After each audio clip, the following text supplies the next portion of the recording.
دوستان سلام. به دومین جلسه از سری گفتگوهای من با دوستان طراح هم خوش اومدید. امروز در خدمت بهمن اسلامی هستیم از طراحهای خوب و موفق ایرانی که همگی میشناسینش و کارهاشو دیدید، دنبال کردید و به هر حال میشه گفت که یه جورایی آبروی تایپ فارسی در خارج از ایران ایشونه و من بسیار خوشحالم که امروز میتونم باش صحبت کنم و میتونیم امروز بحث تایپ رو این بار با بهمن اسلامی ادامه بدیم. بهمن جان سلام. سلام داریم. خوبی؟ قربانت. شما خوبی؟ مرسی. چطوری؟ مرسی. قربانت برم. تو خوبی؟ آره من خوبم. خدا رو شکر. چه خبر؟ هیچی، سلامتی. صحبتمون رو باهات شروع میکنم. ما دیروز با ایرباد لطفیان صحبت کردیم، یه سری مسائل رو مطرح کردیم. امروز هم میخوایم در واقع این مباحث رو با همدیگه این بار با شما پیش ببریم. خیلی لطف کردی قبل از هر چیز که پذیرفتی امروز توی این لایو باشی و با همدیگه راجع به تایپ صحبت کنیم و امیدوارم که اتفاقای خوبی رقم بخوره، حداقل چیزهای خوبی رو بتونیم منتقل کنیم. آره، امروز این بحث رو پیش ببریم و امیدوارم که به جوابهای خوبی برسیم، حداقل باب در واقع این اتفاق باز بشه و بتونیم این اطلاعات رو با همدیگه بیشتر به اشتراک بذاریم، آدم‌ها بیشتر بدونن راجع به تایپ و یه آگاهی عمومی حداقل ایجاد بشه و حالا برای اونهایی که علاقه‌مند به تایپن و میخوان به طور تخصصی و در واقع جنبه حرفه‌ایش بیشتر مطلع بشن توی این لایف ها، امیدوارم که به این برسیم. حداقل چیزی که من امیدوارم بهش برسیم. صحبتمون رو شروع کنیم. من چیزی که همیشه بچه‌ها قرار بپرسم اینی که اونها به من بگن که چطوری با طراحی تایپ فیس آشنا شدن و چی شد که اون رو به عنوان یه شغل انتخاب کردی. تو به عنوان کسی که سالهاست داره طراحی تایپ انجام میده، چطور با تایپ اصلا تایپ فیس آشنا شدی؟ چون تا قبل از اون اتفاقهایی که از کلاس‌های دامون خانجانزاده شروع شد، خب بوده، آقای حقیقی بوده کار میکرده، ولی ما به عنوان یک رشته تخصصی این رو نمیشناختیم. یعنی فکر میکنم آقای حقیقی هم جایی این رو آموزش ندیده بود. آره. البته میدونم که لاینوتایپ و اینها بهش کمک کردن، ولی خب به عنوان یک جایی که اینها بتونن آشنا بشن نبود این شکل. حالا سوالم رو به طور مشخص پرسیدم و ازت میخوام که آره خیلی عالی. من البته یه چیزی اول بگم، من فکر کنم بعضی سوالا رو ممکنه خیلی پرحرفی بکنم و خیلی، چون که بعضی سوالا ممکنه خیلی بیشتر توضیح بدم و به نظرم سوالایی که مهم‌تره رو اول بپرسی شاید بهتر باشه که مثلا از وقتمون تمام بشه. حالا من از همین خودم سعی می‌کنم که سریع جواب بدم. من خودم از بچگی خیلی به حروف علاقه داشتم و خوشنویسی کار می‌کردم و نه خوشنویسی حرفه‌ای. مثلا سعی می‌کردم مثلا یه نونو تا اونجا که میتونم مثلا دقیق بنویسمش. یعنی یک جور وسواسی بود که از اون دوران قدیم برای من بودش. یعنی چیزی نبودش که مثلا من یهویی تصمیم بگیرم در موردش و من نمیخواستم اصلا طراح تایپ بشم و نمیدونستم اصلا طراحی تایپ چیه. اصلا در اون دوران من فقط خیلی دوست داشتم خوشنویسی بکنم، چون واقعا یه چیزی بود که شاید میشه گفت ایدئال ها رو تو میدیدم، ایدئال توی فرم. و من که اکثرا قبل اینکه طراحی تایپ رو انجام بدم، من کار انیمیشن انجام میدم به صورت حرفه‌ای. انیمیشن کامپیوتری هم توی تبلیغات کار میکردم و وقتی هم که میخواستم برم دانشگاه و دلیل هم که اصلی هم که میخواستم برم دانشگاه نه به خاطر درس خوندن بودش، به خاطر اینکه میخواستم از سربازی در برم و رفتم دانشگاه. برای هممون همینطور بوده. منم ارشدم به خاطر سربازی بود، فرار کنم از سربازی. آره کلا دانشگاه من کش دادم، مثلا 4 سال بود 6 سالش کردم که این سربازی همون اینجوری. کلا آره من حالا رشته‌ای که فکر می‌کردم بهترین رشته‌ای میتونه باشه که برم، رشته انیمیشن نبودش، اشتباهی انیمیشن خوب پیدا نکردم. بخاطر همین وقتی که هنرم، من اینم بگم که قبل هنر من ریاضی خوندم، چون که پدرم میگفتش تو اگه ریاضی بخونی میتونی مثلا هم برای هنر شرکت کنی تو کنکور، هم برای چیز. حالا من گفتم باشه حالا میخونیم، هرچند خیلی هم علاقه نداشتم، اما خیلی تاثیرات عمیق رو من گذاشت که حالا بعداً خوندن ریاضی، آره، که بتونم بعداً شاید وقت بشه در موردش بگم. و من وارد دانشگاه شدم، دانشگاه تهران، که فکر کنم که از شانس‌های بزرگ زندگیم بودش که وارد شدم و گرافیک خوندم.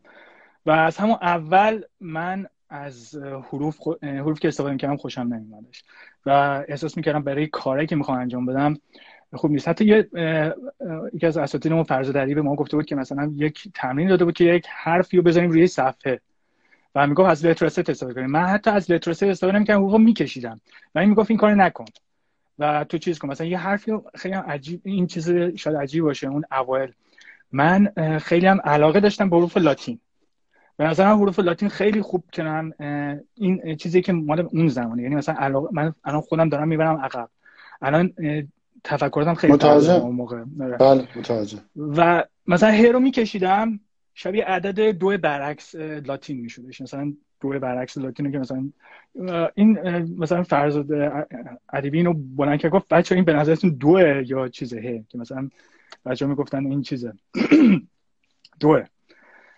خب این حالا ادامه پیدا کرد. من در طول همین چند سالی که دانشگاه بودم و هی سعی میکردم که از طریق خوندن تو اینترنت و که مثلا چجوری مثلا فونت لاب رو یاد گرفتم، نرسوش دانلود کردم و سعی کردم که یکی از اولین کاری که انجام دادم، حالا توی فری هندم کار میکردم اون موقع، توی فری هند شروع کردم یه سری حروفی سرهم کردم. خیلی هم مسخره است روشی که شروع کردم، چون که من خواستم که یه مدل اریال رو بسازم که یکی از تایپفیکس هایی که خیلی بیش از اندازه استفاده شده و نظرم دیزاین خیلی جالبی نداره و حتی خیلی میگن این کپی هلوتیکاست، یا مثلا میشه گفت که یک گزینه ارزون تره برای هلوتیکا که مثلا مونوتایپ اینو ساخته شد برای لایسنسینگ روی ویندوز. اما این کاری که من کردم توی ایدم بودش، مثلا بیکار بودم و نشستم مثلا یه حروف سرهم کردم و به چیز به یکی مثلا نشوندم که فامیلا مثلا نشون دادم، گفت این شبیه مداد شمی شده اینا، چون مثلا خیلی ضخامتش یکسان بود و اینا. بعد به خود حتی مثلا به رضا عابدین هم نشون دادم، گفت خیلی بده، مثلا خیلی فیدبک خیلی بدی میگرفتم اول. و حالا من یواش یواش که جو رفتم بیشتر خوندم و بیشتر گرفتم و فکر کنم بزرگترین تغییری که تو من ایجاد شدش و بیشترین چیزی که از یاد گرفتم توی کلاس استاد دامون خانجانزاده بودش و فکر می‌کنم که اگه من اون کلاس‌ها رو نمی‌رفتم و ایشون به من تدریس نمی‌کردن من واقعا الان اینجا نبودم. الان امیدوارم که این سوالت جواب داده بشه. نمی‌دونم. خیلی خوب بود، خیلی خوب بود، مرسی. من خودم هم تقریبا یه همچین تجربه داشتم. یعنی من زمانی که هنرستان بودم اتفاقی که برای ما افتاد من با تایپ با کارهای رضا عابدینی آشنا شدم، یعنی با جابجا کردن کرسی و اینها.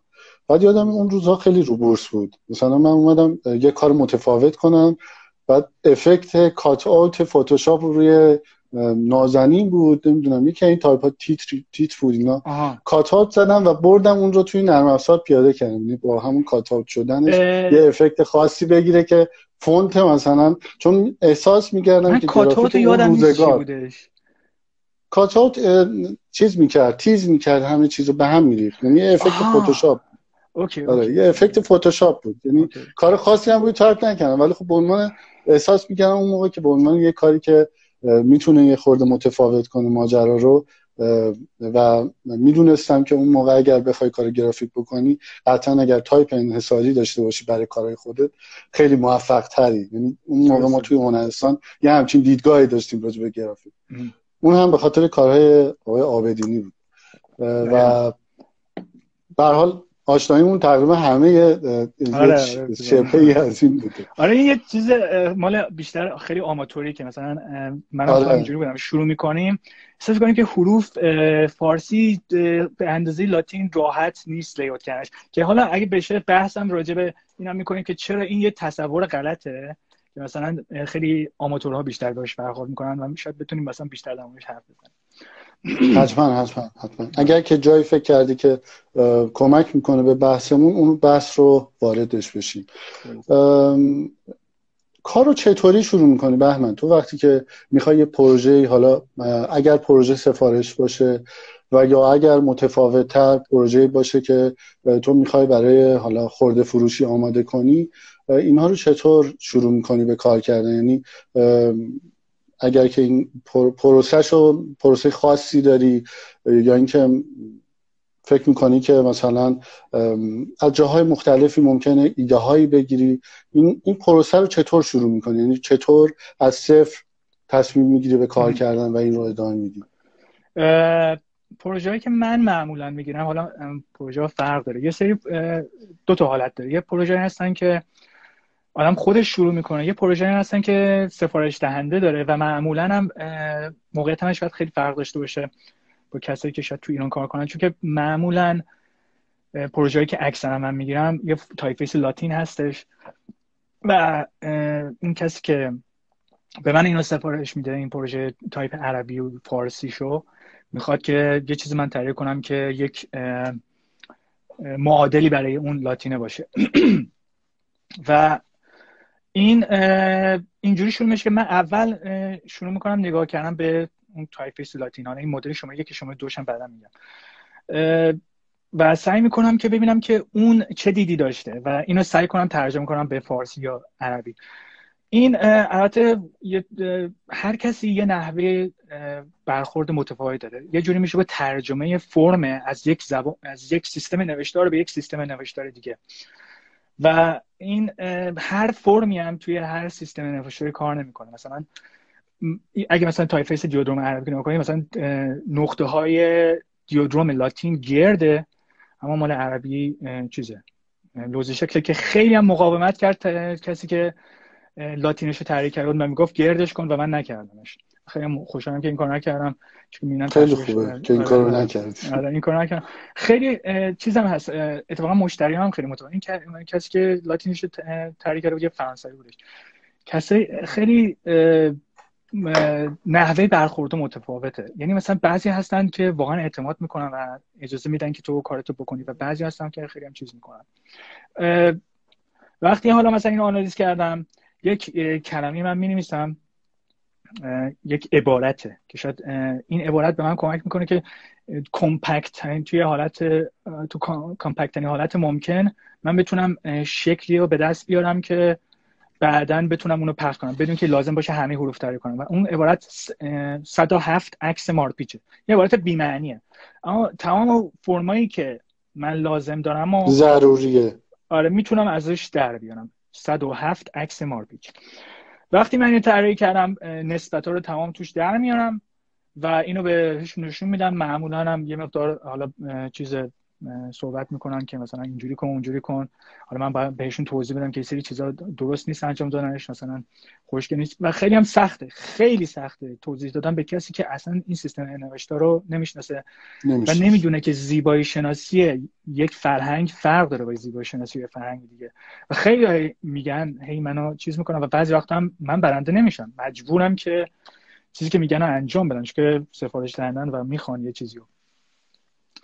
و آره این هستش. و بعدم میرم تو این البته اول بگم که من روی کاغذ همیشه شروع میکنم، چون که من فکر میکنم حرکات‌های دست با یه ماژیک هم کار میکنم.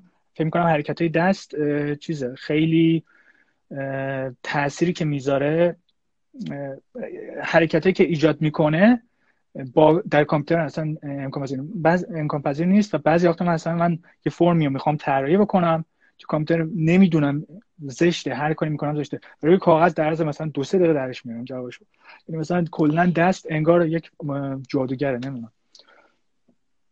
یعنی رفتار قلمی که باعث میشه که تو به یعنی هدفت توی اون فرم برسی دیگه. یعنی میتونی با رفتاری که اون قلم میکنه اون نمیدونم چطور بگم واژه رو، اینکه اون نتیجه، اون هدفی که میخوای رو از توی اون فرم در میاری. آره درسته؟ من فکر میکنم حرکت مچ خیلی کمک میکنه، چون این حرکت مچ وقتی من روی ماوس کار میکنم اینجوری دارم کار میکنم، وقتی با حرکت مچ کار میکنم، چون توی فارسی یا همون خط عربی انگلیسی بهش میگن قوس خیلی زیاد هست، این حرکت مچ خیلی کمک میکنه که مثلا قوس‌ها راحت تر در بیاریم توی روی کاغذ. درست، شاید این باشه. خیلی خوب. پس متدت رو هم ما متوجه شدیم که به چه شکل است. اولین فونتی که بهمن تو طراحی کردی، همه کسایی که کار تایپ رو دنبال میکنن و کار تایپ فیس رو ما میشناسیم دیگه. فونت و یا تایپ فیس حریر بود و به هر حال ما با اون شناختیم بهمن اسلامی رو و در حال حاضر هم خب داری تایپ های بیشتری طراحی میکنی و ما الان فونت دیودروم عربیکت رو توی ایران خیلی داریم، هرچند میدونم که بدون لایسنسه و همه دارن ازش استفاده میکنن و خیلی هم فراگیر شده. خیلی هر جایی نگاه میکنی من فکر میکنم یه جورایی معادل یکان شده، یعنی هر کسی که از یکان قبلا دوست داشت استفاده کنه الان دوست داره که از دیودروم استفاده کنه و مخالف اینم که بعضی میگن این دیودروم عربیک یعنی برای عرب هاست، ولی نه برعکسشه. به نظر من اصلا عربیک رو گذاشتی ولی برای ایرانی ها طراحیش کردی. آره من توضیح بدم استفاده چرا اینجوریه. آره سوالت بگو. آره سوالم کامل میشه. بخش دوم سوالم اینه که تو توی حریر یک فرایندی رو طی می‌کردی و ما توی اون اتودهات میتونیم این رو متوجه بشیم که چه فرایندی بوده و چه مسیری رو رفته تا به حریر رسیده. خیلی هم پروسواس بوده، خیلی هم جذاب اتفاقایی که توش هست.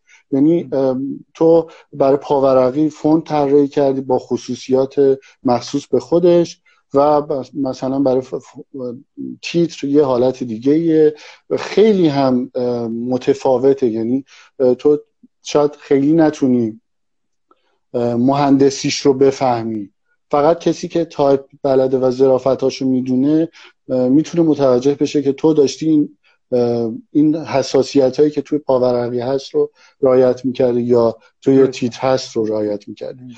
ولی خب حالا که جلوتر اومدی و دیودروم رو ساختی یک فرایند دیگه ای قاعدتاً احتمالاً داری و با تجربه‌ای که به دست آوردی میخوام بدونم که چه تفاوت‌هایی بین اینها هست، یعنی بین اون چیزی که موقع تجربه‌ای که با حریر داشتی و تجربه‌ای که توی دیودروم و کارهای جدیدترت به دست آوردی. من خودم خیلی شاید نتونم خوب مقایسه کنم این دوتا رو. من شاید فقط بتونم سوالت رو از این طریق جواب بدم که مثلا چرا حریر رو طراحی کردم و حالا دیودروم ایدهش بود. شاید ایده این دوتا خیلی فرق داره با هم. یعنی مسیرشون یکی بود؟ یعنی از صفر که شروع کردی تا 100 مشابه هم میرفتی این مسیر رو؟ نه، حریر خیلی آزمون خطاش بیشتر بود، خیلی بیشتر بود. 2 سال آزمون خطا من فقط میکردم. دیودروم انقدر من آزمون خطا نمیکردم و حریر رو من وقتی که طراحی میکردم خیلی پیش اساتید میرفتم و ازشون سوال میپرسیدم. دیودروم اصلا از کسی نظر نپرسیدم وقتی طراحی کردمش و آره نمیدونم چجوری بشه مقایسه، اما شاید در مورد فرآیندش مثلا حتی نرم افزاری هم مثلا فرآیند نرم افزاریش هم خیلی فرق داشت. مثلا من حریر رو توی مثلا فونت لب کار کردم، مثلا تو گریفا یه فونت دیگه رو براشون پر کردم، اما دیودروم رو با یه سری ابزاری که خودم ساخته بودم بعد تایپ میدیا ساختم. حالا اگه فکر می‌کنی مثلا منظور دیگه داریم میتونی حالا بگی، اما نمیدونم جواب میده سوالو. میدونی منظور من چیه؟ منظور من اینه که البته من نمیدونم پروسه‌ای که رفتی توی حریر چی بوده، ولی با اون چند تا اینترویویی که روی سایت‌های مختلف حالا احتمالاً هست و توی تایپوگرافی من خیلی وقت یه سایتی به اسم تایپوگرافی دیده بودم، اتودات بود و به هر حال مسیر آزمون خطایی که مدام پرینت کرده بودی و میخواستم روی این جزئیات بدونم، یعنی بدونم که چه اتفاقی برای توی حریر افتاد و چه اتفاقی توی چون اونطور که داری میگی دیودروم خیلی آزمون خطا نداشتی. نه ببین این یه فرق بین پروژه‌ای که سفارش داده میشه با پروژه‌ای که آدم خودش شروع میکنه داره. این پروژه‌ای که آدم شروع میکنه خودش آزمون خطا خیلی بیشتر داره، خیلی بیشتر هم طول میکشه تا تموم بشه چون ددلاین هم نداره. اما پروژه‌ای که سفارش داده آدم باید طی مدت خاصی تمومش بکنه و خیلی نمیتونم آزمون خطا کنم. حالا اون حریر من یه ایده هم داشتم، می‌خواستم خیلی نسبت‌ها رو جوری تغییر بدم که همه چی با هم دیگه به صورت موازی الاین بشه یا تراز بشه. یه سری ایده های به نظر مسخره‌ای بودش، الان بهش فکر می‌کنم واقعا اصلا اهمیت نداره، شاید هم اهمیت داشته باشه، نمیدونم، الان دیگه برای من اهمیت نداره این چیزا. و اینم یه مقدار تاثیر گرفته از اینه که مثلا من فکر می‌کردم چون که خط فارسی خیلی نویز توشه، وقتی اینکه وارد سیستم تایپ شده من می‌خواستم اون نویز رو کم بکنم. اما توی روم واقعا پروسه فقط این بودش که من بیام یه نوع تایپفیس کنتراست پایین طراحی کنم، یعنی یه بریف خیلی مشخص داشتش، یه که مثلا این چیزاش بازه، مثلا حلقه های مثلا خیلی ترجمه سخته، مثلا اکس هایت بزرگی داره، مثلا به نظر میاد که خیلی الفاش بلند نیست، مثلا اینجوری بگم تو لاتینش اچش لورکس اچش اینقدر بلند نیستش.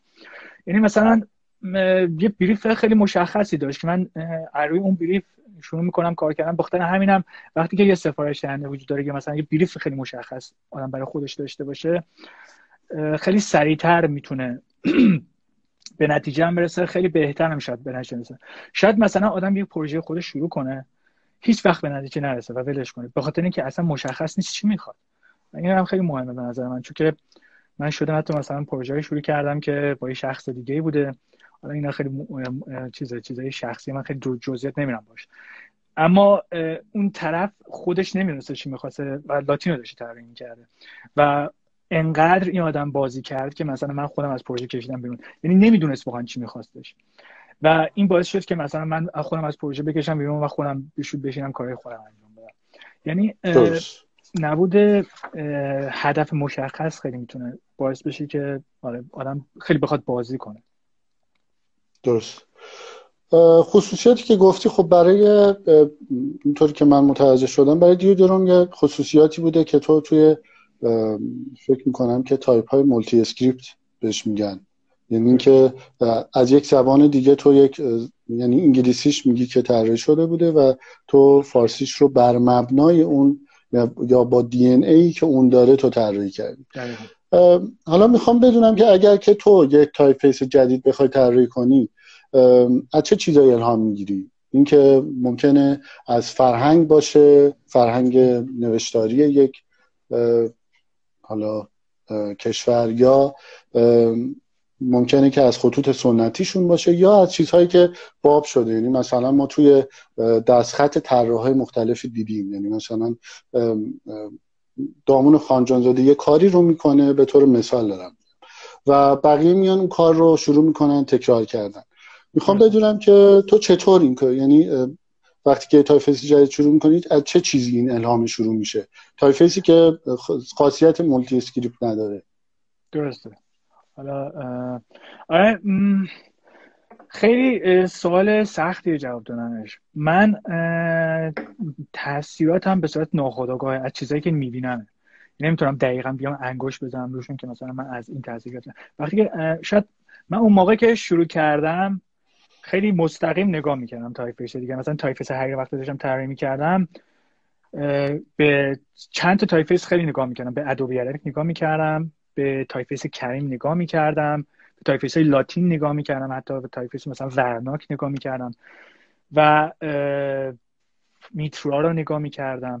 اینا خیلی من تاثیر گذاشت، اما بعد اون دیگه به هیچی نگاه نمیکنم و من فکر میکنم الان بیشتر تاثیراتیه که من الان میگیرم به صورت ناخودآگاه از کارهای خیلی من از فکر کنم آقای دامون خانجانزاده تاثیر گرفتم. ممکنه حتی کار من یه مقدارم بعضی وقتا شبیه کار استادم باشه، اما نمیدونم اینو دیگران یا خود آقای دامون خانجازاده خودشون باید بگن. اما یکی از تاثیراتی که خیلی من گرفتم و شاید نامحسوس باشه از خوشنویسی نستعلیقه، چون من خیلی خوشنویسی نستعلیق کار کردم، هرچند اصلا خوشنویس نیستم، خودم نمیدونم، اما کار کردم خیلی و خیلی هم این تاثیرات به صورت ناخودآگاهه. نمیشه مثلا گفتش که مثلا خب الان کجاش شبیه مثلا نسبت این نستعلیق، هیچ کدومش این دیده نمیشه. و یه چیز دیگه هم که خیلی تاثیر به صورت ناخودآگاه رو من گذاشته طراحی صنعتیه. حتی مثلا طراحی ماشین هم انجام دادم، مثلا نه طراحی که مثلا چیز برم مثلا ماشین مثلا برای یه شرکت مثلا برای خودم مثلا طراحی مثلا می‌کردم این صورتو. یعنی مثلا طراحی ماشینا هم خیلی من دوست دارم و این رو من خیلی به صورت ناخودآگاه تاثیر می‌ذاره. مثلا اون فرمایی که مثلا می‌کشم بعداً دوباره مثلا اون منحنیاش ممکنه بیاد تو حروف و این فکر کنم بازم یه خوبی خط فارسیه که خیلی منحنی توش داره و این خیلی میشه ازش استفاده کرد و توی لاتین انقدر نمیشه من افتاد. درسته. از طراحی صنعتی گفتی و من فکر میکنم که اینو میتونم ارجاعش بدم به اون ماجرایی که گفتی ریاضی خوندی و احتمالاً هندسه و فکر میکنی که هندسه و دونستن هندسه از ضروریات یه طراح تایپه که بتونه مثلا فرم حروف رو با هندسه‌ای که ما به عنوان یک رشته‌ای که احتمالاً کسی اگر بگید طراح تایپ یا طراح تایپ نیاز داره فکر کنه که خیلی بی ربطه، ولی میخوام بپرسم که به نظرتون هندسه کاربرد داره؟ به نظر من کاربرد نداره، اما این باز ربط به اون ایدئولوژی و فلسفه بین پشت اون طراح داره و حتی ربط به این داره که به سیستم نوشتار ربط داره. خود مثلا لاتین این مقدار هندسی تره و به نظرم خوب کار میکنه توی اون محیطی که خودش داره، اما به نظر من یه مقدارم کسالت آوره وقتی که مثلا خیلی هندسیه دیگه مثلا آدم بخواد بیاد یه ذره مانور بده توش همه میگن این خیلی زیاده. من خیلی این تجربه کردم موقعی که توی تایپ میدیو درس میخوندم و خیلی من فکر میکنم احساسای انسانی توی چیز حسای فرمای انسانی خیلی بیشتره توی خط چیز فارسی اما در مورد هندسه من فکر نمی‌کنم بخاطر این بوده من فقط طراحی کردم یه سری ماشین و اینا و این رفت تو ناخودآگاه و بعد بیرون اومدش توی کار چیزان، یعنی چیزی نبودش و من هم خیلی هم موافق نیستم که بر اساس هندسی اصلا باید کار بشه حروف بر اساس فرمای هندسی، به خاطر اینکه در نهایت چیزی که آخه یه تایپ برای ایندیان تایپ کار کردی و فکر کنم اخن درسته؟ تلفظش اون کار من اونم هندسی بود. آره درسته، اون کار کامل من نیست، اون کار اوریجینال من نیستش. اون کار یکی به من همین ساتیا راجپوهیت به من دادش و گفتش که ببین ما میخوایم که این تایپ فیس رو تو به ما مشورت بدی که بهترش کنیم. و من گفتم این تایپ فیس خیلی مشکل داره و من فایلش میگیرم و تغییرش میدم و برات میفرستم، نمیتونم با مشورت اینو درستش کنم. کسی این طریقه نه تایپ فارسی یعنی فارسی عربی طراحی شده بود و تو اصلاحش کردی. آره من یه اصلاحی روش رفتم، بعد اونو میدیدی حالا مثلا اصلش چقدر وحشتناک بودش، اما نمیتونستم یه دونه فرم جدید واقعا واردش بکنم. بخاطر همین به نظر من خودم خیلی موافق چیز نبودم تصمیمایی که طراح گرفته بودش، اما باید طبق اون سفارش اون چیزی که اون انجام داده بود و انجام میدونم، اون چیزی که انجام داده رو درستش میکردم و آره خیلی هم هندسی بود و من هیچ وقت خودم اگه این کار اوریجینال خودم باشه خودم شروع کنم همچین کاری انجام نمیدم. یعنی دوستش نداری؟ میخوای بگی که اون رو دوست نداری؟ نه من این کار رو خیلی دوست ندارم، اما آره یکی از چیزایی که میخوام. اما در مورد همین قضیه هندسه من خود آلبرشت دورر هم حروف طراحی کرده، روی فرمای هندسی گذاشته، روی دایره اینا گذاشته. مثلا حتی یه فرانسوی دیگه هم بودش اسمش الان یادم نیستش، اونم این کارو کرده بود، روی گرید گذاشته بود. این تمام به تفکر اون آدم برمیگره، به تفکر مثلا انسان گرایی شاید برگرده.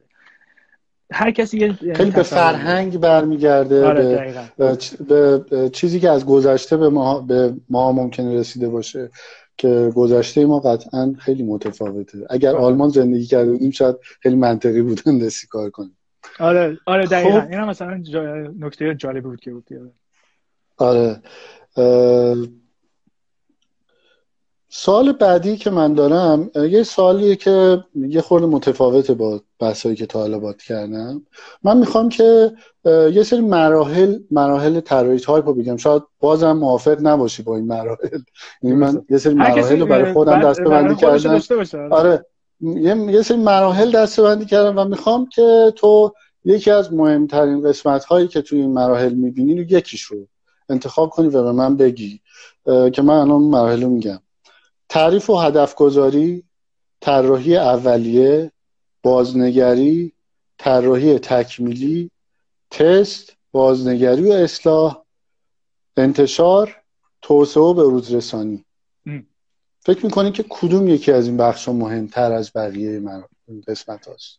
ببین یه سری از چیزایی که تو گفتی من انجام نمیدم. من اصلا در مورد انتشار چیز خیلی کار نکردم، چون من حق کپی کارامو میخرن ازم.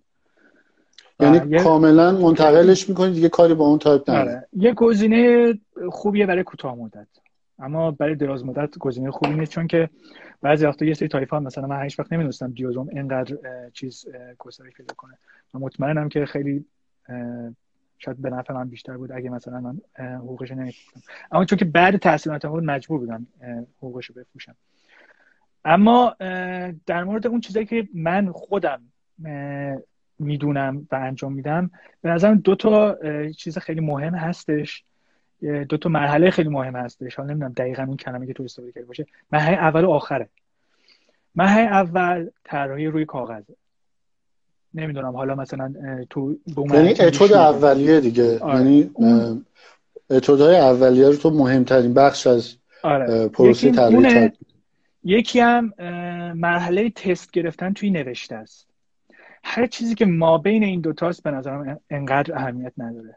یعنی مثلا من این دوتا رو خیلی کار میکنم و ما بینش رو تا میتونم انقدر وقت نمیذارم که برای اون دوتا وقت دارم. یعنی سعی میکنم تا میتونم سریع برسم به اون مرحله تست گرفتن بنوشته، چون که خیلی چیزا هستن که مثلا آدم چیز انجام میده و در نهایت توی نوشته خراب میشه. بخاطر همین من فکر میکنم که این دوتا خیلی مهمن که آدم روش تمرکز کنه. و یه چیزی هم که خیلی مهمه به نظر من آماتورها خیلی درگیرش میشن، این که طراحی تایپ رو با طراحی، البته اصطلاحش هم اشتباهه، طراحی حروف اشتباه میگیرن. طراحی تایپ طراحی حروف نیست، طراحی نوشته است. این خود پال فاندرلن هم گفته، من از خودم نمیگم، و خیلی دیگه هم گفتن. چون که مثلا متیو کارتر تو فیلم هلوتیکا هم خودش میگه که به این میگن، من تا میتونم سعی میکنم که اسید تست بگم. اسید تست یعنی یه تستی که خیلی تست سنگینیه، یه اصطلاحی که اون استفاده میکنه، یه تستی که خیلی سریع نشون میده که مشکل تایپ فیس چیه و من اون میگه که من میبرمش توی کلمه. و مشکلی که حالا آماتورها خیلی درگیرش میشن این که خیلی وسواس پیدا میکنن یا خیلی درگیر فرم حرف میشن. یعنی مثلا فکر میکنن اگه یه حرف خوشگل طراحی کنن این هدفیه که باید بهش برسن، در حالی که اصلا اینجوری نیستش.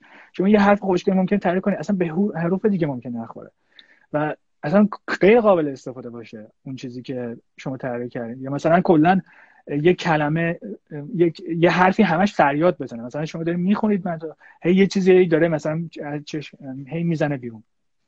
بخاطر همین من فکر میکنم که اون مرحله آخر خیلی مهمتره و این مشکلی هستش که در مابین این دوتا مرحله اتفاق میفته که یه نفر داره گریف ها رو دونه دونه طراحی میکنه و خیلی درگیر یه گریف میشه و فکر میکنه خب من با این گریف رو خیلی خوبش بکنم. نه، این مرحله انقدر مهمی نیست که شما بعد اول برسید به متن، بعد تازه شروع میشه، تازه اون سربالایی اونجا شروع میشه. درسته. خیلی خوب، خیلی عالی. تو تجربه کار کردن با تایفاندری های بسیار موفقی رو داری. یعنی ما که از اینجا داریم دنبال میکنیم جریان تایپ رو، به هر حال تایپوتک عربی بسیار تایپوتک به نظر من کارهای ارزشمندی رو داره عرضه میکنه و خب با ایندین تایپ کار کردی که میدونم که اونها شاید خیلی تأثیری توی تایپ فارسی نمیتونن داشته باشن، چون به هر حال طراحایی که دارن اونجا کار میکنن فقط خودتی فکر میکنم به عنوان طراح تایپفیس فارسی عربی و بعد داری این فرهنگ رو توی یک مسیر خیلی سخت جلو میبری که به هر حال سفارش دهنده‌ها آدم‌هایی که متفاوت تر از آدمایی که داخل ایرانن که تایپ فارسی رو ممکنه بشناسن. من میخوام از تجربت یه خورده برام بگی، از تجربه‌ای که از کار کردن با اینها به دست آوردی. فکر میکنی که کار سختیه اگر کسی بخواد ارتباط بگیره و با اونها کار کنه و یا پیشنهادی داری که میتونه موفق باشه اگر کسی با اونها کار کنه؟ بازم این سوال واقعا سختی، من تا بعد ببینم چه جوری درسته جوابش بدم. معمولا میخوام فقط من شاید بتونم با تجربه خودم جواب بدم، تجربه خودم شاید مثلا کمک کنه. معمولا کسی که من کاری که انجام دادم، من نرفتم، من هیچ وقت تقریبا تا به حال نشده که مثلا برم به یه تایپ فاندری بگم که کار منو بخرید. همیشه اون که سفارش دهنده اومده پیشم. من یکی از شانس، بازم فکر می‌کنم خیلی خوش شانس بودم که همچین اتفاقی برام افتاده. چون بعضی وقتا مثلا حالا میگن نه شانس نیست چون کارت مثلا، بعضی اینجوری میگن، اما در یه برهه زمانی یکی احتیاج داره که یه تایپ عربی دربی بشه و این واقعا ربط داره که مثلا من تو اون برهه آزاد باشم و مثلا شرایط فراهم باشه. مثلا من اگه ایران بودم هیچ وقت نمیتونستم این پروژه رو انجام بدم، چون مثلا نمیتونن اصلا با کسی که تو ایران خیلی‌ها نمیتونن کار بکنن. مثلا من کامرشال تایپ کار کردم که اصلا نمیتونستم باشه هیچ وقت کار کنم چون آمریکاییه. اما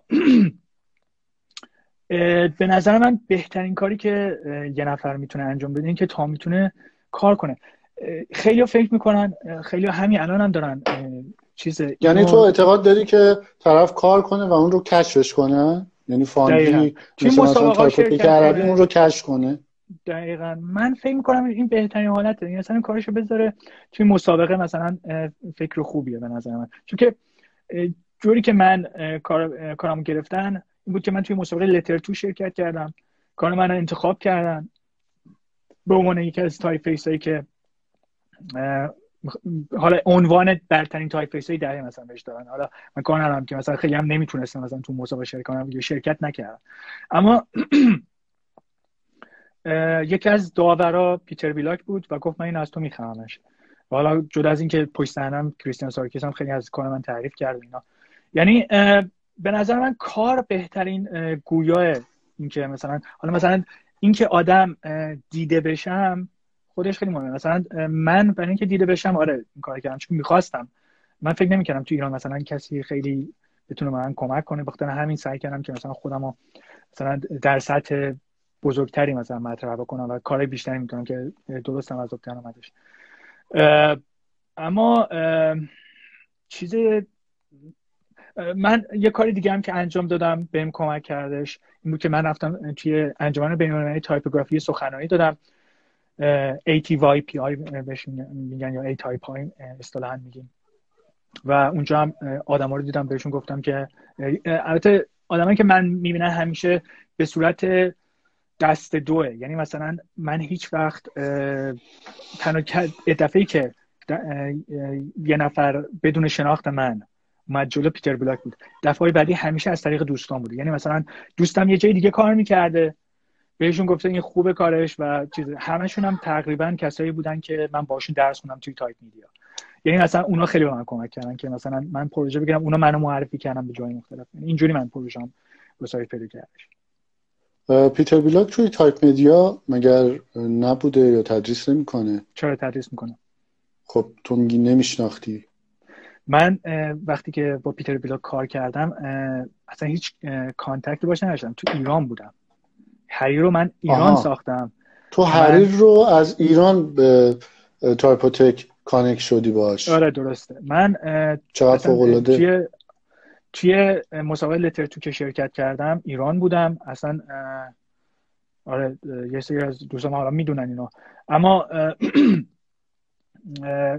چیز جالبش هم اینه که من توی سربازی بودم که نه پشت سربازی بودش که جوابش اومد که قبول شده تایپیست تو میخوایم بذاریمش، و توی سربازی بود که ایمیل پیتر بیلاک اومد. من رفته بودم توی یه دونه کافی شاپ، مشهدم بودم من، با همین لباس سربازی رفته بودم توی کافی شاپ ایمیل رو چک کنم، دیدم ای وای یکی به من ایمیل زده تایپ پیتر بیلاک، میشناختمشم که تایپیست منو میخواد بخره. خیلی خوشحال شدم. بعدش هم که با اریک فان بلاکلند که خودش هم یکی از اساتید خود دانشگاه کیبی که کار کردیم و تونستیم پروژه رو یه جوری دیگه من تو فونت کار کرده بودم که از تو فونت درش آوردیم بردیمش توی رو فونت و یه سری ابزاری که اریک نوشته بود درستش کردیم و برای فروش، و خیلی هم طول کشید، واقعا اذیت شدم. یعنی من الان که فکر میکنم تایپیس حریر اونقدر خوب نیست که انقدر روش کار شده یعنی خیلی روش کار شده اما من انقدر دوستش ندارم، یعنی چون که اولین تجربه همیشه همینجوریه. آدم دوست داره برگرده اونو درستش کنه، ولی خب دیگه سالها گذشته اون دست خیلی و نسخه هاش هست و خیلی دیگه نمیشه کارش کرد.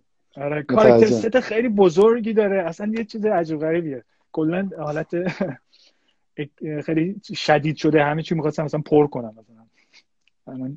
خیلی خوب، خیلی عالی، مرسی از این که اینقدر شفاف و صادقانه داری اینا رو میگی. هر کسی حاضر نیست اینا رو بگه، یعنی مثلا تایپ خودش رو خراب کنه، بگی که مثلا من دوستش ندارم، حتما باید مثلا شاهکار باشه. چون با دوستان مثلا صحبت میکنیم شاهکاره، کار مثلا 20 سال پیش خیلی فوق العاده است، حاضر نیست بره زیر بار این که این کار احتمالاً خود آدمو محدود میکنه. اگه آدم مثلا اینا خیلی چیز مهمیه که آدم اگه فکر کنه که کارش خیلی خوبه و کارش دیگه به حد نهایی رسیده، دیگه هیچ وقت نمیتونه بالاتر بره. تو متوقف میشه. آره متوقف میشه و هیچ وقت هم دیگه نمیتونی جلوتر بری. مثلا خیلی اشتباهه. یکی از بزرگترین اشتباهی که خیلی‌ها تو ایران هم مرتکب میشن مثلا، مثلا وقتی سنشون میره بالاتر، طراحی گرافیکو ببین خیلی خیلی بده. آره خیلی من استاد اوجی خیلی برام عزیزه، حتی من باش یکی از درس‌های دانشگاه هم توی کارشناسی داشتم ولی خب نمیدونم الان داره چی کار میکنه، یعنی اصلا متوجه نمیشم. خب حالا نمیدونم چی باعث شده آدم نمیتونه آسیب شناسی کنه اینها رو، ولی خب قاعدتا یه آدمی که توی اون سالها با اون ابزارهای پیچیده‌ای که اونها اون سالها داشتن کار میکردن و امکانات بسیار محدودی که داشتن توی طراحی، یعنی ما الان نودها رو داریم که خیلی بهمون کمک میکنه توی نرم افزارهای در واقع ساخت و ویرایش فونت که اونها نداشتن و خیلی مسیر به نظر من دشوارتری رو طی می‌کردن. ولی خب الان که این همه ابزار اومده و این همه امکانات هست، ما متاسفانه من کارهایی می‌بینم که توقع بیشتری دارم از ایشون. درسته. خیلی برام عزیزه، واقعا عزیزه، حجم کارا خیلی زیاد شده. اصلا اینجا هم اگر که یک روزی منو ببینه سلام بهش می‌رسونم. آره حجم کارا خیلی زیاد شده اما کار جدید خیلی کم اتفاق میفته. با اینکه مثلا هم همینطوره، خیلی سخته یه خورده. البته من موافق اینم که این اتفاقی که افتاده و این جریان به نظر من کمک کننده است، حتی اگه تایپ هایی داره تولید میشه که قطعا تاریخ مصرفش من فکر نمی کنم توی طراحی خیلی تاریخ مصرفی پیدا کنه، احتمالاً مصرفشون محدوده یا دوران محدودی یه سری طراحای خیلی آماتور احتمالاً از اونها استفاده کنن که من حتی با احساس می‌کنم کاش اصلا تولید نمی‌شدن اون تایپ ها، ولی خب بودنشون خوبه چون رونق میده به این کار و باعث میشه که توجه بشه و این توجه خودش کمک کننده است، چون به هر حال شرایطی که ما توی ایران داریم متفاوته از شرایطی که تو قاعدتاً داری و به هر حال توی ایران تو خیلی سخت‌تر میتونی پروژه‌ای مثل پروژه‌ای که تو با رنو کار کردی رو تجربه کنی و این خیلی به نظر من برای تو خوبه و برای ما سخته و من ترجیح میدم که باشن حتی اون تایپایی که احتمالاً دوستشون نداریم. خب این روزها خیلی داره راجع به فونت‌های متغیر صحبت میشه و تو هم اونجا احتمالاً خیلی این رو میبینی و حالا توی جدا از اینکه توی ایران داره راجبش صحبت میشه، توی اکثر سمینارها که من دنبال میکنم توی یوتیوب، اکثر سمینارها راجب فونت های متغیره و من میخوام اینو ازت بپرسم که تو فکر میکنی که فونت های متغیر چه کمکی داره به تایپ و سیستم نوشتار میکنه و به نظر تو اصلا این اتفاق مثبتیه که طراحا برن به سمت ساختن فونت های متغیر؟ نظر تو راجع به این چیه؟ والا از یکی هم داری بپرسی که اصلا تابال فونت متغیر نساخته. من تا حالا فونت متغیر نساختم و واقعا ولی خب قاعدتا توی جریانش هستی. آره چون به هر حال همون سمیناری که تو شرکت کردی و سخنرانی داشتی اونجا راجع به این صحبت کردی. آره درسته. من شخصا برای من اصلا چیز جذابی نیستش، به خاطر اینکه من خیلی چیزای دیگه که میخوام انجام بدم و اولویت داره برام و میخوام انجام بدم و خودم خیلی درگیر این قضیه نکردم. اما شاید یه سری کارا اتفاق بیفته. دلیل این که حالا مثلا این به وجود اومده دلیل خیلی مختلفی میتونه داشته باشه.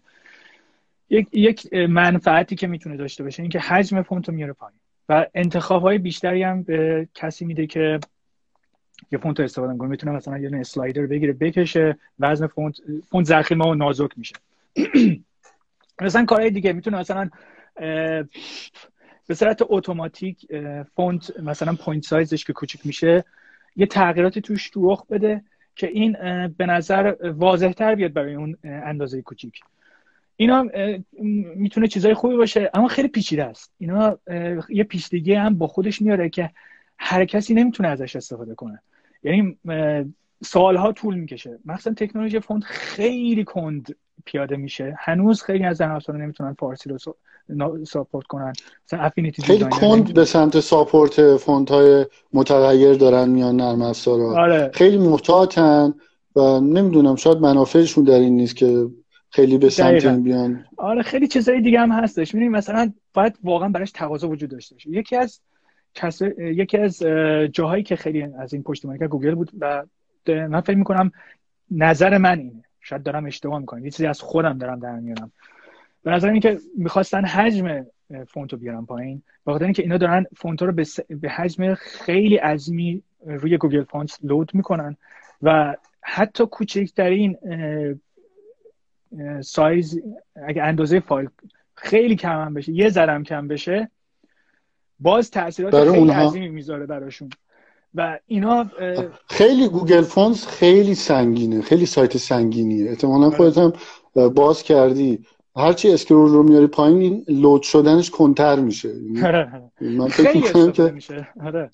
و من فکر میکنم دلیل اصلی که این تکنولوژی اینقدر چیز شد، پشتیبانی شد، شاید به خاطر چیزایی بود که توی گوگل فونتس، یعنی مثلا یکی گوگل بوده، شاید به خاطر گوگل بوده، من نمیدونم. من این چیزایی که دارم از خودم فرضیه میدم، نمیدونم حالا درست باشه، اما کاری هم میشه کرد، شاید بشه کرد. مثلا نگاه کنید یه سحر افشار، احتمالاً خیلی بشناسنشون، یه کاری که انجام داد، میخواستم ببینن که چجوری میتونن از کشیده استفاده کنن توی تایپ و لفظ، آخرین تایپ و لفظ سالش هم نیست، 2018 2017 توی تایپ و لفظی سخنرانی میدن که چجوری میشه مثلا از فونت مغایر استفاده کرد که یک کشیدگی اتفاق بیفته که حروف همون واژه کلاه قرمزی رو میگی، درسته؟ با واژه کلاه قرمزی کار کردیم. اون ای تایپ های اون سخنرانی ای تایپ های سخنرانی تایپ و لفظش دارم من میگم. سخنرانی تایپ و لفظ در مورد اونو متفاوت، اونو باید ببینید، چون که اون کلاه قرمزی یه چیزی که یه مثاله بیشتر، اما یه کار دیگه خیلی پیشرفته انجام دادن که می‌خواستم ببینن که چجوری میشه وقتی متن تراز میشه، وقتی فول جاستیفای میشه، میخواد همه جا به هم دیگه به لبه های متن همه چی تراز بشه، چجوری میشه کاری کرد که همه حروف اون فضاهای خالی که بینشونه با کشیدن حروف اینو درستش بکنن. و این کاری که انجام دادن یکی از کاربردهای خیلی خوبه برای فونت، اگه بشه پیادهش کرد و هنوز هم نمیشه همه جا درست پیادهش کرد، به خاطر اینکه این باز بحث خیلی تخصصی میشه. من فکر می‌کنم نریمون طرف بهتره، اما یه مشکل پیدا میکنیم خیلی اگه بخوایم کار رو انجام بدیم و همه جا نمیشه پشتیبانی کرد ازش. بخاطر همین من فعلا طرفش نمیرم مگر اینکه به من سفارش داده بشه به کسی بگه که من تو متغیر احتیاج داریم و این احتمالش خیلی کم میدونم شخصا که از من همچین تقاضایی بشه، مگر اینکه واقعا یه کاربرد خیلی خاص باشه. من هنوز نمیدونم، من هنوز به ذهنم چیزی به ذهنم نمیرسه. درست. مرسی.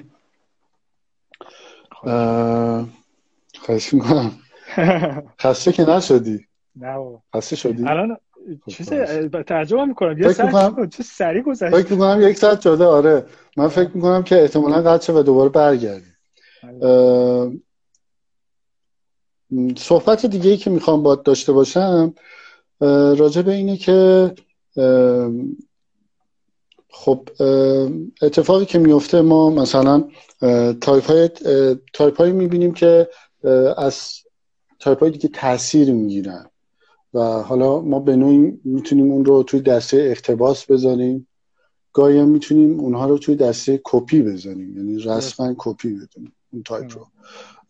میخوام بدونم که نظر تو راجع به این اتفاق چیه و تو فکر میکنی که اگر این اتفاق برای خودت بیفته یا اگر افتاده ناراحتت میکنه این ماجرا یا فکر میکنی که باید ازش گذشت و ازش عبور کرد یا اصلا سر و صدایی نکرد یا واکنشی نشون نداد؟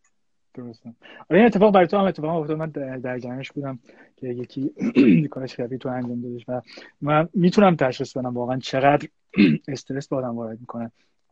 نه من خوشم نمیاد کسی کار منو کپی کنه. من کسایی که کار منو فیلم میکنم کپی میکنم توی اینستاگرام بلاک کردم. حالا اینو بهتره چیز بگم که چون که من البته میدونید خیلی سخته بگیم که اقتباس کردن چقدر فرق داره با چیز کپی کردن، خیلی سخته. اما به نظر من حریر تو اقتباسه، یعنی من اگر بخوام مثال بزنم حریر تو اقتباس از ادبی عربیک و تایپ هایی که خودت اسمشون آوردی. همون چیزای کریمو نمیدونم میتونه اینا بشه. اما من فکر کنم میتونم تشخیص بدم که یکی داره کار منو کپی میکنه یا اینکه داره از کار من اقتباس میکنه. شاید منم از کار آقای دامون خانجوزاده اقتباس کرده باشم، نمیدونم بذارد، اما هیچ وقت من ننشستم کارش نمیکنم. اما من کاری دیدم که خیلی شبیه کار خودم بوده و واقعا شاخ در آوردم که اصلا چه جوری مثلا کاری که کار دانشجویی من بودش. من یه کار دانشجویی انجام دادم توی تایپ میدیا و ما مجبوریم که این کارو بذاریم روی وبسایت به عنوان نمونه کارامون، نمونه کاری که چون کار دانشگاه دیگه، کار دانشگاه ارائهش بدی.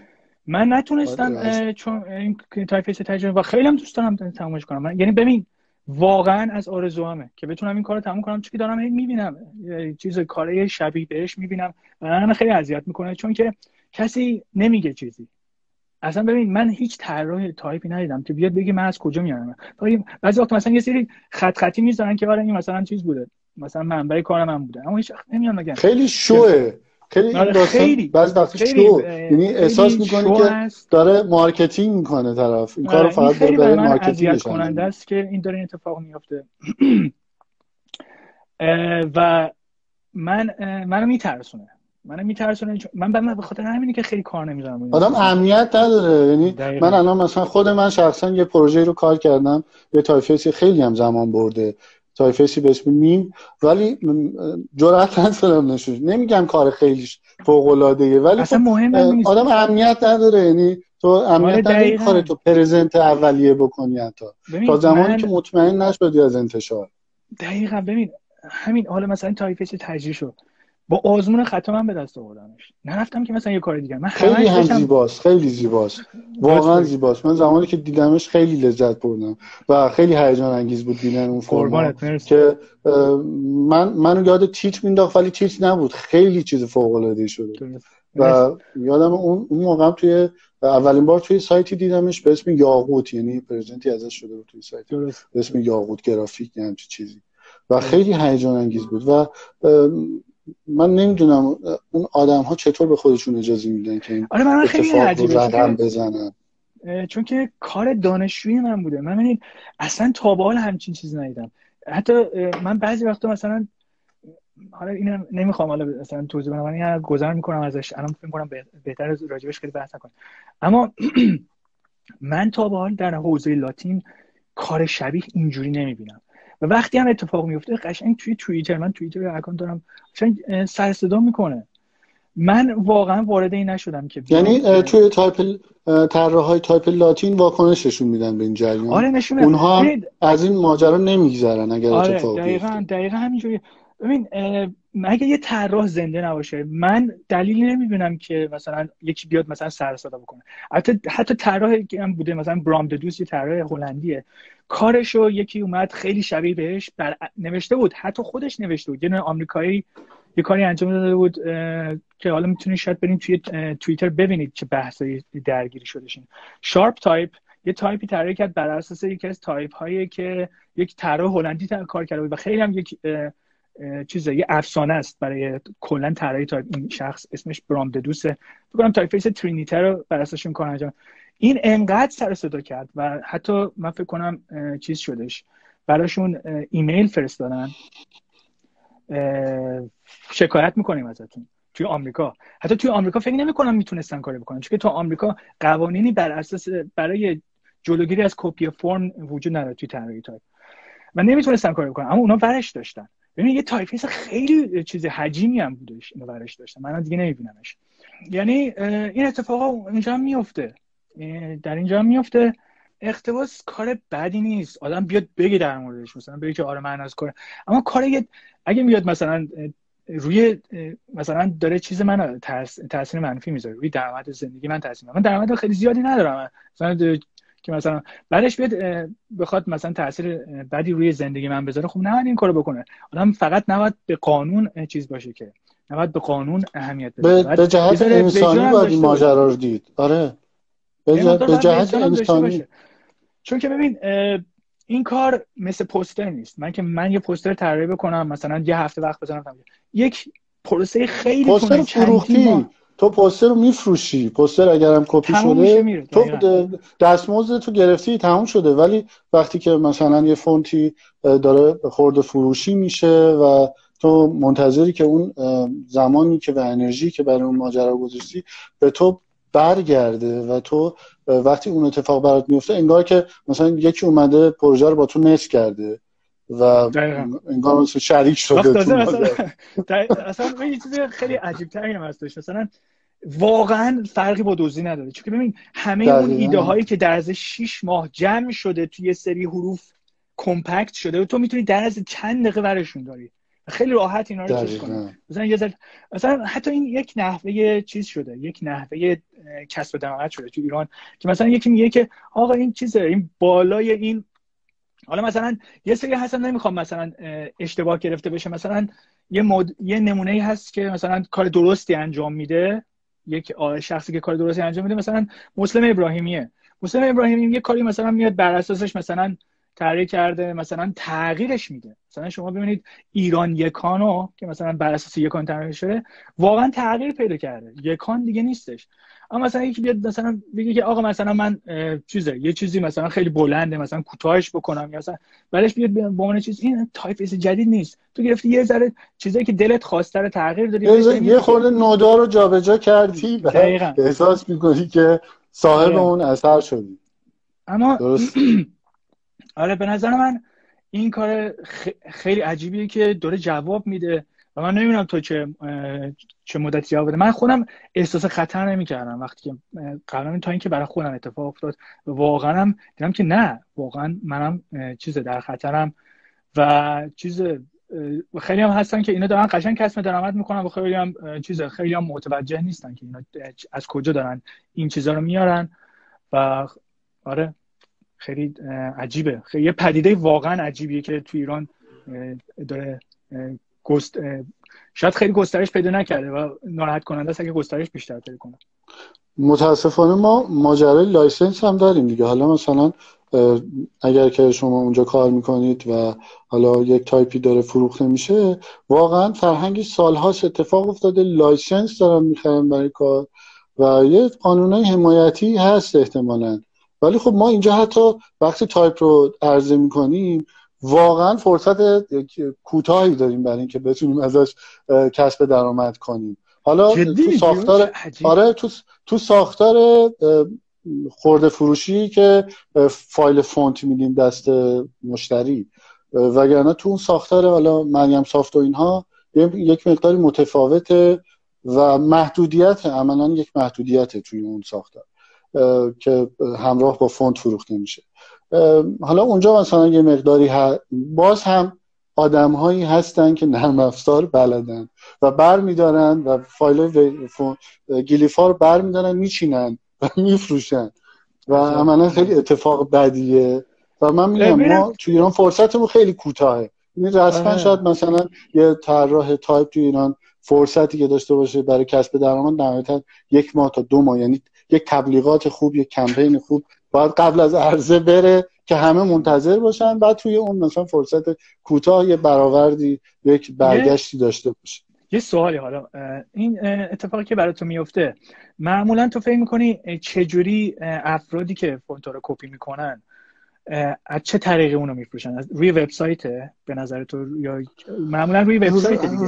روی وبسایت میفروشن و روی وبسایت من همیشه داستان دارم خود من شخصا همواره باید سرچ کنم، اونا رو پیدا کنم و باهاشون صحبت کنم و از حقوق خودم که من هم اکثر کارهامو سعی میکنم که قبل از انتشار اینا رو در ارشاد به ثبت برسونم و از این طریق داریم جلوگیری میکنیم. یعنی طرف رو باید حتما تهدید کنیم به شکایت تا اون رو برداره، حتی حاضر نیست برداره، میدونی، یا مثلا از طریق کانال های تلگرامی اینها میفروشن، تبلیغ میکنن خیلی زیر پوستی و خیلی یواشکی، بعد میفروشن. با تبلیغ کردن میارن توی پیوی و توی پیوی میفروشن. اتفاقات این شکلی هست. خب فقط توی کشور جهان سومی ممکنه، چون ما هیچ قانون حمایتی نداریم. حالا من خودم دارم سعی میکنم که این ماجرا رو یه خورده ببریم به این سمت که آقا ما قرار زندگی کنیم دیگه. من خودم مگه تا کی ممکن اصلا چشم کار کردن یا دست کار کردن یا کمر کار، چون واقعا ما اینا یک نقطه ضعفایی هستن، چون صندلی، گردن، همه اینها رو داریم برای کار و متاسفانه این ماجرا امیدوارم که حل بشه و یه خورده جامعه طراحی به این سمت بره که ما هم قراره که طریق این کار زندگی کنیم و به عنوان شغل داریم به این ماجرا نگاه میکنیم. شاید اگه باشه، حالا وسط حرفتم این برم چون نمیخوام خیلی شاید اگه اینم اتفاق بیفته که مثلا اون وبسایت رو چیز کنیم، بهش شکایت کنی که مثلا فیلتر کنن، شاید هم اینم یه کمکی بکنه. نمیدونم چی کاری میشه کرد تو ایران که مثلا تو ایران مثلا به شما فیلترینگ حالا مثلا خیلی بدبختی آورده واقعا برای همه ما. حالا جدا از این ممکنه یه استفاده بشه از فیلترینگ کردش، مثلا برای همین قضیه مثلا گزارش کنید که این داره از چیز حقوق ما، چون من دیدم که میشه گزارش کرد و مثلا همچین کاری میشه کردش. تو خب خیلی ترجیحاً آدم اون سمت نره بهتره دیگه. من همیشه سعی میکنم که جلوگیری کنم از این ماجرا که این اتفاق بیفته، ولی خب ما مشکلات متعددی داریم دیگه. حالا به هر حال این شاید توی فرهنگ غرب یا حالا آدم‌هایی که اونجا دارن کار و زندگی میکنن، چون توی اجزای مختلفی این اتفاق داره میفته و مثلا طرف واقعا نرم افزار رو مجبور بخره، نمیتونه جور دیگه اون رو دانلود کنه و استفاده کنه. آره و این کمک داره میکنه. درسته. این درسته واقعا. طرف بدونه که داره نرم افزار تعیین میکنه. فونت قبل اینکه فونت بشه یک نرم افزاره. حتی خود منم بعضی وقتا چیز دانلود میکردم غیر قانونی دانلود میکردم. من قدیما که مثلا واقعا من البته درک میکنم تا حدود بخاطر که خودم این کارو کردم، مثلا بعضی واقعا نمیتونن و مجبورن. البته اینا من بگم، حالا مثلا کسایی هستن که مثلا میخوان نمیتونن بخرن چیزی و بعضی وقت ایمیل بزنید اون شخص میده اینو بهتون مجانی. اگه بگید که ما نمیتونیم، درآمد نداریم به اندازه کافی که مثلا بتونیم. دقیقاً همینطوره. من یه مسابقه بود میخواستم شرکت کنم دقیقاً به همین شکل. گفتم که من نمیتونم پرداختی به شما داشته باشم، چطوری میتونم شرکت کنم؟ از این مسابقه هایی که باید یه مبلغی رو میدادی که شرکت کنی و اونها قبول کردن، گفتن که بفرست و یعنی با این ماجرا کنار اومدن من فکر میکنم که حتی در این موارد بهتره که به قول تو باشون صحبت کرد و به نتیجه رسید و لحاظ قانونی و حتی انسانی این ماجرا رو درست پیش برد، یعنی به شکلی که اون آدم راضی باشه و این رضایت خیلی مهمه. از بحث کپی در تایفیس به نرم افزار رسید. به خدا اصلا یک چیز عجیب غریبیه این جریان، خیلی چیز عجیبیه که اصلا تو ایران اینقدر راحت داره جواب میده. خیلی سخته، واقعا خیلی سخته. ولی خب امیدواریم، من خودم شخصا امیدوارم که این اتفاق یعنی با این امید دارم کار میکنم که این اتفاق به سمت‌های خوبی بره و رعایت کنم و اما من فکر می‌کنم و اگر به یه طراح تایپ کمک کنن این اتفاق توی کارهای خودشون برمیگرده. خب تو فکر کن اگر که طراحی تایپ متوقف شه، تو ابزارهایی که یه طراح گرافیک ابزارش فونته و اگر که این اتفاق ناامید کننده باشه برای طراحهای تایفیس، اونها دیگه این کار رو رغبتی به انجام دادنش ندارن و اگر که این رو رعایت کنن کمک میکنن که انگار که یک دست اضافی داره بهشون اضافه میشه. دقیقاً یک دست براشون کار میکنه. این خیلی چیز خوبی بود گفتی. حتی مثلا شده دوستای من به من میگن، بعضی از دوستای من میگن که تایپ ترجیح شما بده، شما باید منو کمک کنید، من برای چی باید مثلا همین مجانی شما من دارم این کارو انجام میدم، چرا من نمیخواید کمک کنید؟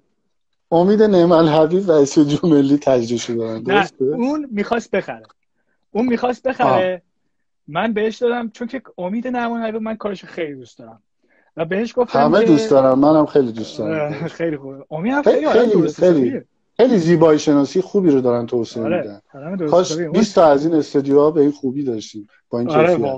واقعا کاری که با حروف هم میکنه مثلا خیلی جالبه، با وجود اینکه طراح تایپ نیستش. حتی مثلا یه نمونه دیگه مثلا طراح خیلی خوب مهدی قاسمیه که مثلا کار طراحی خیلی خوبه، حروف میکنه و خیلی جالبه کاری که خیلی بهتره از طراحی تایپی که مثلا هستن، مثلا بعضی وقت هم کار میکنن.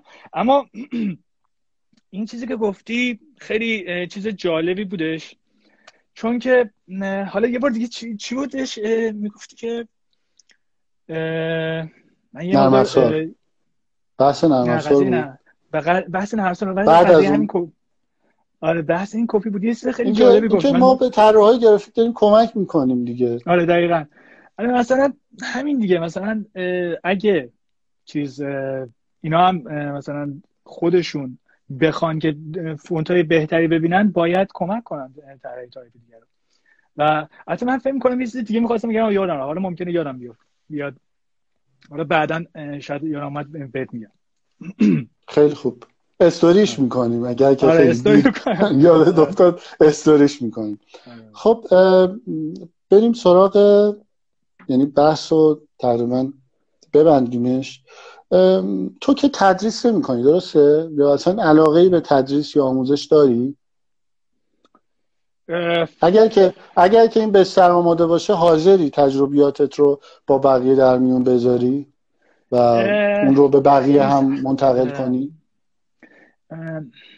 چجوری بگم جواب بدم؟ چون به هر حال برای اون تجربیات خیلی زمان میذاره یه طراح تایپ و این رو قرار منتقل کنه و تا جایی که من متوجه شدم هر کسی حاضر نیست این کار رو بکنه. درسته. متاسفانه یا نمیدونم این رو ترجیح میدن در انحصار نگه دارن. درسته. و بعدم هست دیگه، یعنی ذهنیت بدی برای اون کسی که داره اون دوره آموزشی رو شرکت میکنه ایجاد میکنه. و این خیلی خیلی اتفاق بدیه. آره میدونم. ببین من خودم هم اگه تدریس بکنم همه چی رو به هر کسی نمیگم واقعا. یعنی مثلا بعضی چیزا هست که شاید در عمرم به کسی نگم مگر اینکه شاید یه نفر یا دو نفر بهشون بگم. این چیزا هستش واقعا وجود داره در من که شاید هیچ وقت به کسی نگمشون و به خاطر اینکه سوء استفاده‌ای که شده. مثلا همین کویتای فیس تغییرش مثلا دیدی که مثلا من نمیدونم که به چه کسی میتونم اعتماد کنم که تمام اون داشته‌هامو به در اختیارش قرار بدم، یعنی باور داشته باشم که این آدم بعد از من میتونه به کار ادامه بده و اگه من نباشم میتونه کار خوب تولید بکنه و کاری بکنه که من خوشحال بشم از اگه مثلا زنده بودم میدیدم. بخاطر همینم من خودم هم آره واقعا به هر کسی چیز نمی‌کنم. اما من یک بار فقط ورکشاپ گذاشتم در ایران، اما تو اون ورکشاپ خیلی سعی کردم هر چی که میتونستم و انتقال بدم. معمولا چیزایی که انتقال نمیدم مربوط به مسائل فنی میشه، چون اون ابزاری که خودم نوشتمه و تا خودم اون فونت ها رو نسازم و بیرون ندارم برای فروش نمیتونم اون ابزارا هم بذارم بفروشم. چون که مثلا فرض کن من یه ابزاری میسازم که فقط از طریق اون ابزار یه فرمای یه فونتی میشه ساخت، بعد مثلا یکی دیگه بیاد همون رو استفاده کنه و مثلا یه فونت دیگه بسازه قبل اینکه من بتونم نشون بدم. و حتی همینجوری هم که دیدیم خیلی اصلا از منبع حرفی نمیزنن و کار یکی دیگه رو کپی میکنن و اصلا هیچ یه اسم دیگه میزنن روش و میفروشنش با تغییرات خیلی جزئی. بخاطر این اتفاقاست که آدم واقعا میترسه و مجبور و منم اگه باشم تدریس بکنم همیشه نمیگم. و چیزی که برای من خیلی سخته توی تدریس اینه که اولا که خلاقیت نمیشه اصلا به هیچ وجه آموزش داد و به نظرم این چیز خیلی شانسیه که یه نفر میتونه واقعا. به من بعضی وقتا فرما میاد به ذهنم و من باید بکشمشون وگرنه یادم میره. یه نوتبوکی دارم که میشینم اونا چیز میکنم و نمیخوام از خودم مثلا یه چیزی بگم که تعریف کنم، یه چیزی که اتفاق میفته برای یکی و شاید برای یکی دیگه اتفاق نیفته. و یه چیزی که خیلی مهمه توی طراحی تایپ اینه که شخصی که طراحی تایپ میکنه باید بتونه طراحی دستی خوبی داشته باشه. توی تایپ اند میدیا درصد قبولی تقریبا 10%. خیلی هستن که مثلا میان یه عالمه تایپ مثلا نشون میدن که مثلا طراحی کردن اما پروسه‌ای وجود نداره و معلوم هم نیست که مثلا اینا چه جوری با چه آزمون خطایی به این رسیدن. یه چیزی تموم شده نشون میدن. بعضی وقتا واضحه که اصلا آزمون خطایی نبوده، تو مثلا اومدی یه چیزی کردی، یه چیزی گرفت دستکاری کردی، چون خیلی شبیه تر توی لات ممکن اتفاق بیفته. و این خیلی مهمه که مثلا کسی طراحیش باید طراحی دستش خوب باشه و این چیزی نیستش که راحت به دست بیاد و خیلی بعضی وقتا خدادادی، بعضی وقتا با ممارست و حتی خوشنویسی. کسی که خوشنویسی ندونه به نظر من خیلی یه مقدار کاراشو من باهاش اونقدر نمیتونم ارتباط برقرار کنم. یه چیز سلیقه‌ایه، نمیتونم بگم که خوشنویسی باید بدونی.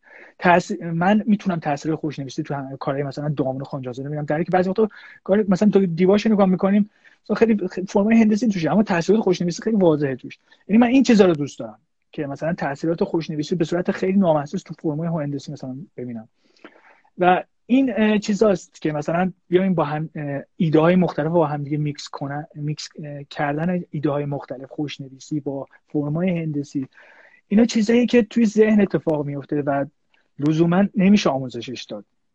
من سعی کردم که اون متدایی که خودم بلدم تو اون ورکشاپ بگم، اما دیدم که واقعا انتقال دادنش اصلا خیلی سخته و بعضی وقت اصلا خیلی سخته که اون چیز، چون ما با فرم سر و کار داریم، انتقال دادن اون کدها و اون چیزهایی که تو به عنوان دانش میدونی خیلی سخته. شدنیه ولی خیلی کار سختیه و نمیشه در ورکشاپ مخصوصا این رو انتقال داد. درسته. حالا اون ورکشاپ مثلا توی 3 روز بخوای این کار رو انجام بدی، هیچ کس به نظر من غیر ممکنه توی یک ورکشاپ 3 روزه طراح تایپ بشه. شاید بابا آشنایی باشه ولی طراح نمیشه. دقیقاً. همون ورکشاپ نشون دادش که من اگه بخوام تدریس بکنم حتما باید ببینم که طراحی طرف چیزه. مثلا اگه یه طرف نتونه یه صندلی رو خوب بکشه، یه صندلی یا مثلا یه نون گلدون رو نتونه خوب بکشه، نمیتونه به نظر من حروف هم خوب بکشه. باید حتما طراحی دستی آدم خوب باشه تا بتونه مثلا طراحی بکنه. حتی این چیزی نیستش که به دست ربط داشته باشه، یه چیزی که از ذهن وصل شده، یه سیمیه که از ذهن وصل شده به دست آدم و اگه اینجا بتونه انجام بده دستم میتونه انجام بده. و به نظرم یه معیار خیلی خوبی میتونه باشه که تو کنکور هم هستش، مثلا میگیرن فیلتر میکنن اشخاصی که نمیتونن اون چیزو رد کنن، یعنی مثلا طراحی خوبی اون صلاحیت رو کسب نمیکنه و اما طراحی رو میشه با ممارست خیلی خوب کردش. طراحی منم خیلی بهتر شدش نسبت به دوران قدیم، هرچند من طراحی هم حتی در اون کودکی هم خیلی خوب بودش. اما یه کتاب خوندم که خیلی به من کمک کرد، اسمش طراحی با سمت راست مغزه و این خیلی کمک کرد که نحوه تفکر من نسبت به طراحی وقتا تغییر کنه. خیلی عالی، خیلی خوب. در پایان چیزی که من ازت میخوام بپرسم در رابطه با اینه که تو چه توصیه‌ای برای یه طراح جوان یا کسی که میخواد تازه تایپ رو شروع کنه، چه توصیه‌ای برای اون آدم داری که چیکار کنه به نظر تو اون شخص از نظر تکنیک و روش و یا چیزی که میتونه باهاش شروع کنه، یعنی اون شروعه رو تو چه پیشنهادی داری؟ این شاید اصلا یه چیز خیلی کلی باشه حرفی که میزنم و یه چیز خیلی واضحی هم هست و جواب این که کار خوب هیچ وقت سریع به دست نمیاد، هیچ وقت، در مورد هر زمینه‌ای. آره خیلی چیزی که من باهاشون برخورد میکنم معمولا حالا مثلا نمیخوام الان اصطلاح ده فلانی هم استفاده کنم، خیلی دوست دارم میونبر بزنن، میدونی مثلا هی دوست دارم آخه چجوری این کارو انجام میدی، چجوری اون کارو انجام میدی، چجوری این کارو بکنم، چجوری اون کارو بکنم، آره چجوری این کارو میکنی، چجوری اون کارو میکنی، خیلی دنبال میونبر زدن. من فکر نمی‌کنم با میونبر زدن هیچ وقت آدم بتونه به جایی برسه که بتونه ادامه بده. یعنی مثلا حتی مثلا چند بارم میونبر بزنه که داریم میبینیم بعضی این کارو انجام میدن با کپی کردن اینا، یه موقعی چیزه من فکر میکنم که مشکل پیدا میکنن و خیلی هم مشکل پر واضحه. کسی که کپی میکنه یه کارو کپی میکنه، 2 کار، 3 کار، 4 کار دیگه نمیتونی این کارو انجام بدی. دقیقاً یعنی دیگه وای میسته دیگه. آره دیگه نمیتونه ادامه بده و این به نظر من به ضرر اون آدم تمام میشه. آره دقیقاً. پس توصیه تو اینه که با صبر و حوصله این اتفاق رو دنبال کنی. آره میزان بازخوردی که از یه کار میگیریم، از حتی نسبت شاید مثلا در مورد زندگی باشه، شما زندگی آدم بازتاب اون چیزی که روش وقت میذاریه. تو مثلا خیلی هستن مثلا روی برندینگ خودشون وقت میذارن، خب این واقعا مهم اینه که شما چه چیزی قرار ارائه بدید، چه چیزی میتونید به دیگران بدید. این چیزی که در نهایت همه میبیننش، حالا چه اهمیتی داره. من مثلا تو اینستاگرام هم خیلی مثلا کار نمیذارم، در این حال خیلی هم سرم شلوغه، خیلی کار دارم.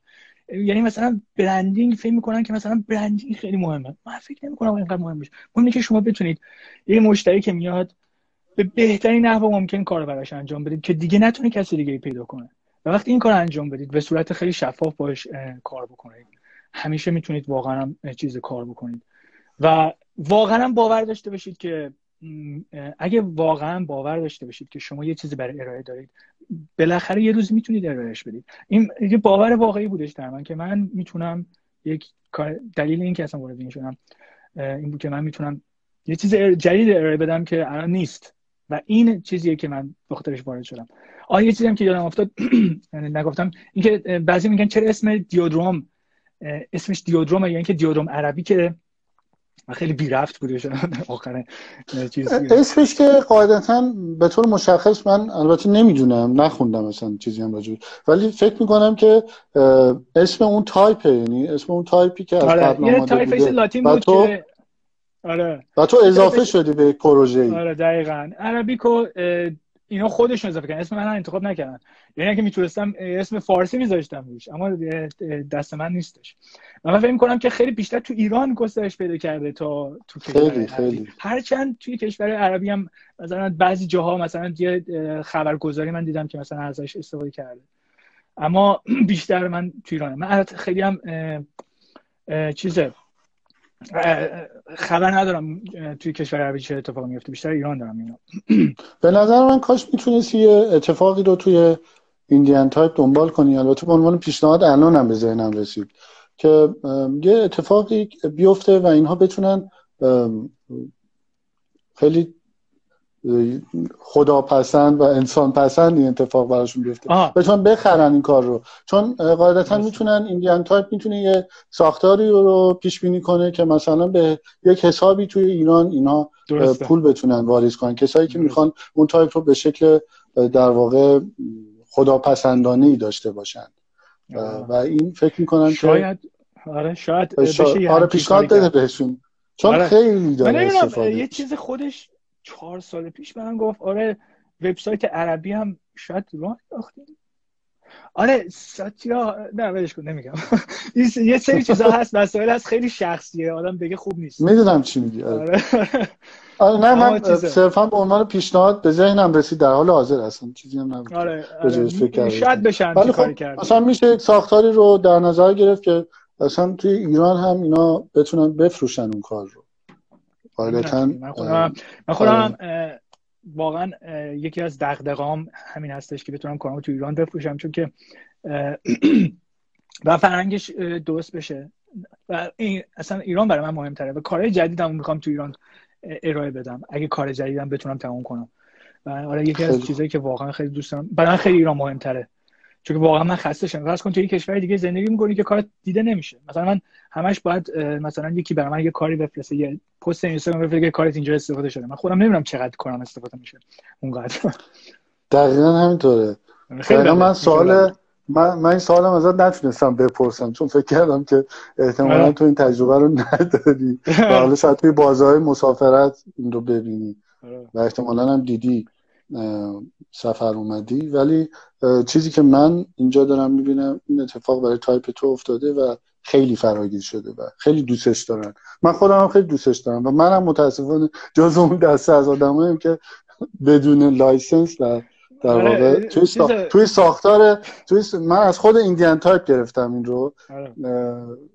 حداقل میتونی بهشون بگی این رو ببندن اگر که نمیخوای تایپ اینجوری به دست آدم‌ها برسه، چون از تو سایت میتونی به عنوان کار تجربی بگیری کار رو، یعنی به عنوان کسی که داره کار میکنه. اون دلیل داره این کارو کرده، حالا روش‌های دیگه‌ای داره که جلوشو بگیره.